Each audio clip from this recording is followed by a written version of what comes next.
दोस्तों अगर आप 2026 या फिर 2027 में कनाडा आने के बारे में सोच रहे हैं तो गाइज़ ये वीडियो में आपको वो सारी इन्फॉर्मेशन मिलने वाली है जिसको फॉलो करके मोस्ट लाइकली आपका वीज़ा 100% एक्सेप्ट हो जाएगा। तो आइए गाइस शुरू करते हैं आज की वीडियो। मेरा नाम है सौरभ और आपका स्वागत है कंडवाल कनाडा व्लॉग्स में।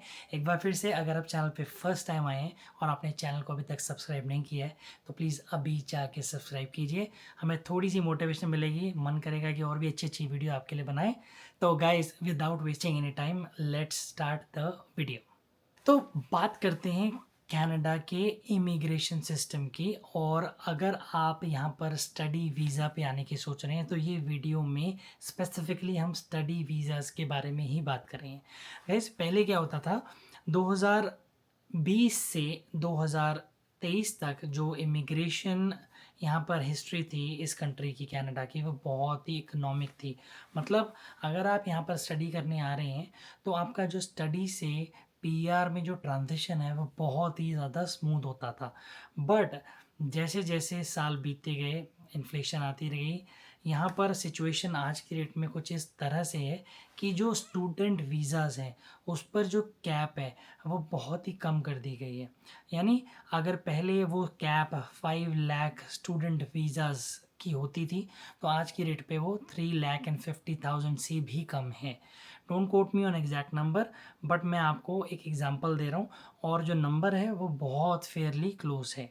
तो 1.5 लाख एप्लीकेशंस कम कर दी हैं कैनेडियन गवर्नमेंट में ताकि यहाँ पर कम लोग अब पढ़ने के लिए आएँ और जो यहाँ के लोकल्स हैं उनको ज़्यादा बेनिफिट मिले यहाँ की जॉब्स की मार्केट के बारे में, या फिर यहाँ की जो भी फर्स्ट अपॉर्चुनिटी है वो पहले कनेडियंस को मिले। ये सोचकर अभी कैप्स कम किए हैं। बट आने वाले टाइम पे ज़रूरी नहीं है हमेशा रहने वाली है, ये number time to time change होते रहते हैं और जो पीआर की जर्नी है वो स्मूथ या हार्डर भी टाइम टू टाइम होती रहती है। तो गाइज़ अगर आप सितंबर 2027 सेशन में यहाँ पर पढ़ने के लिए आना चाहते हैं तो the very first step begins from the month of November या फिर दिसंबर। ये राइट टाइमलाइन होती है जब आप देखना शुरू करते हैं कि कौन से कॉलेजेस हैं जहाँ पर आपकी एजुकेशन बैकग्राउंड से मिलता हुआ कोर्स अवेलेबल है। सेकंड चीज़, आप कौन से प्रोविंस में जाना चाहते हो, राइट। जैसे इंडिया में बहुत सारे स्टेट्स हैं और आप चूज़ करते हो कौन सी यूनिवर्सिटी से आपको डिग्री लेनी है, इस स्टेट में जाके आपको पढ़ना है। ऐसे ही यहाँ पर 10 प्रोविंस हैं तो आपको ये चूज़ करना है कि आपको कौन से प्रोविंस में जाना है।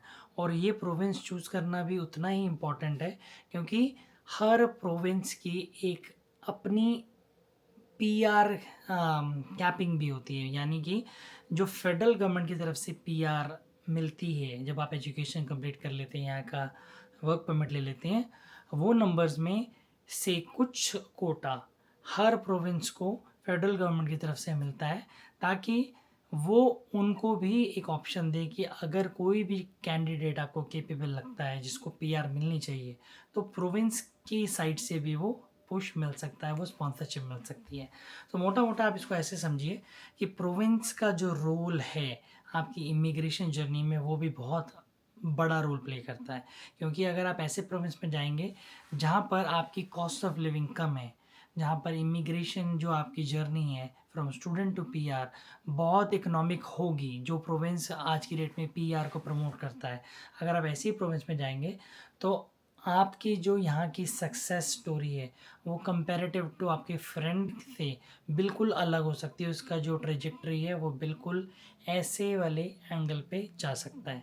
तो एक छोटी सी जो मिस्टेक है वो यहाँ पे बहुत ज़्यादा कॉस्ट कर सकती है। तो गाइज सबसे पहले आप चूज़ कीजिए कौन से प्रोविंस में आपको पढ़ने के लिए जाना है। सेकंड, उस प्रोविंस में कौन से ऐसे कॉलेजेस हैं जहाँ पर आपकी एजुकेशन बैकग्राउंड से मिलता जुलता कोर्स अवेलेबल हैं। और जो थर्ड स्टेप होता है वो होता है उस कॉलेज में अप्लाई करके एनरोलमेंट ऑफ़र लेने का या एनरोलमेंट लेटर लेने का या एडमिशन या एक्सेप्टेंस लेटर लेने का, राइट। तो जब आप इस स्टेज पे पहुंच जाते हैं तो उसके बाद आपके पास टाइम होता है मार्च तक का, क्योंकि जो सितंबर के लिए वीज़ाज़ होते हैं वो प्रोसेस होने शुरू हो जाते हैं मार्च के महीने से। आप मार्च में अपनी फ़ाइल लगा सकते हैं।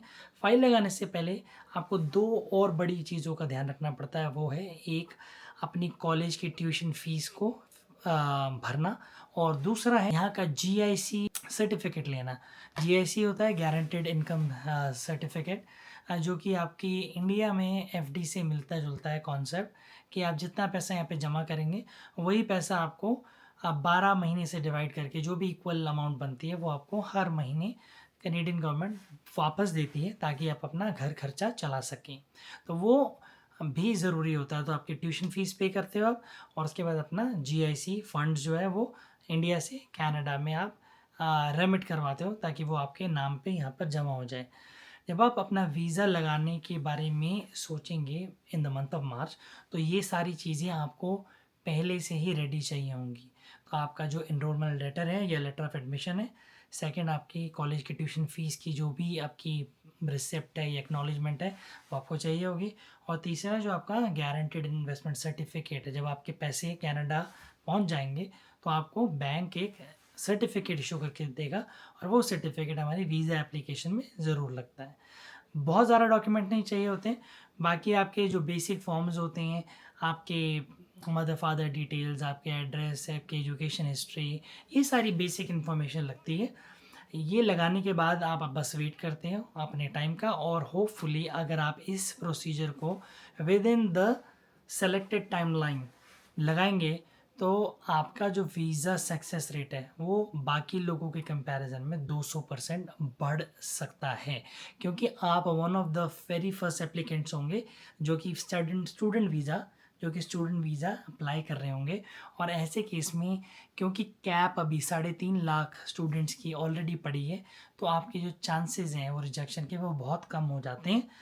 रिजेक्शन सिर्फ एक वजह से हो सकती है, अगर आपकी एप्लीकेशन में कोई कमी है या फिर आपकी जो आपकी एप्लीकेशन है उसमें बहुत ही बड़े बड़े ब्लंडर्स हैं, बहुत सारी मिस्टेक आपने की हुई है। तो ऐसे केस में आप किसी एक्सटर्नल एजुकेशन कंसल्टेंट की हेल्प ले सकते हैं। मेरा मकसद किसी भी पेड कंसल्टेंट को प्रमोट करने का बिल्कुल नहीं है। ऐसे बहुत सारे एजुकेशन कंसल्टेंट हैं जो कि आपको वीज़ा अप्लाई करने का, अगर आप फर्स्ट टाइम कनाडा के लिए अप्लाई कर रहे हैं तो वो अपनी एक भी रुपए की फ़ीस नहीं चार्ज करते। उसका रीज़न ये है कि उनका जो कमीशन होता है वो डायरेक्ट कॉलेज से आना होता है। तो अगर आप उस कॉलेज में एडमिशन लेते हैं तो आपके जो कंसल्टेंट को है वो सारा पैसा आपका कॉलेज उस कंसल्टेंट को एज अ कमीशन पे कर देता है। तो इसीलिए वो आपसे फ़ीस नहीं चार्ज करते हैं। तो आपको ऐसे कंसल्टेंट जिस भी एरिया में आप रहते हैं, चंडीगढ़, दिल्ली, देहरादून, पंजाब, कहीं पे भी आप रहते हैं, आपको वहाँ पर अपने अगल-बगल में जाके ऐसे कंसल्टेंट ढूँढने पड़ेंगे जो कि वीज़ा लगाने का कोई पैसा नहीं चार्ज करते और आपकी जो जर्नी में जो भी हेडेक है उसका हिस्सा बन सकें। दूसरा क्वेश्चन गाइस जो मेरे को हर कोई पूछता है कि स्टूडेंट से पीआर होने तक कितना टाइम लगता है? तो गाइस इसका कोई भी जवाब बहुत स्ट्रेट फॉरवर्ड नहीं है, क्योंकि ये हर किसी की इमिग्रेशन जो हिस्ट्री है वो डिफरेंट होती है और ये डिपेंड करता है कि आपका जो एजुकेशन है वो क्या है या आपके पास जो भी बैकग्राउंड है एजुकेशन का वो कितना है, मास्टर्स है या पीएचडी है। जितना हायर आपकी एजुकेशन का लेवल होगा उतनी आपको ज़्यादा कट ऑफ पॉइंट मिलेंगे और उतने ही ज़्यादा चांसेस हो जाते हैं आपके पीआर स्कोर करने का। Same goes with back home work experience. अगर आपने बैक होम से वर्क एक्सपीरियंस शो किया अपनी स्टडी एप्लीकेशन में जब आप वीज़ा के लिए अप्लाई कर रहे हैं तो आपकी पीआर की जो जर्नी है वो स्मूथ हो जाती है। बट यहाँ पर मैं एक टिप देना चाहूँगा उन लोगों के लिए जो कि अपनी +2 के बाद जो क्लास 12th के बाद कनाडा आने के बारे में सोचते हैं, उनके लिए मैं प्रैक्टिकली ये बोलना चाहूँगा कि it's too early for you guys to come in here. Guys ये मेरा पर्सनल ओपिनियन है, तो आई होप यू अंडरस्टैंड कि मैं किस चीज़ों को सोचकर ये बोल रहा हूँगा।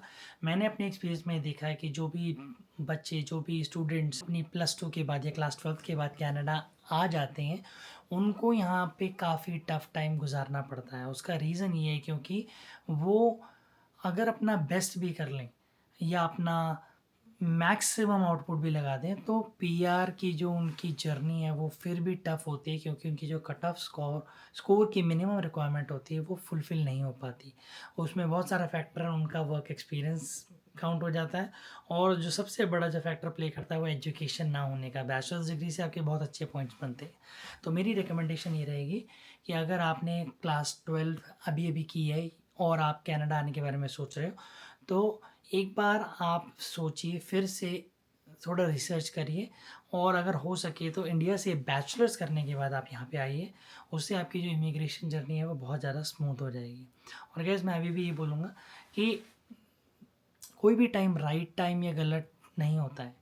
तो अभी का जो टाइम है वो बेशक थोड़ा सा पहले के मुकाबले में इतना इमिग्रेशन फ्रेंडली नहीं है, बट डजंट मीन कि अगर आप मेहनत करने का जज्बा रखते हैं, अगर आप में डिटर्मिनेशन है, परसिवेरेंस है, तो आई थिंक सबका कोई ना कोई रास्ता बन जाता है।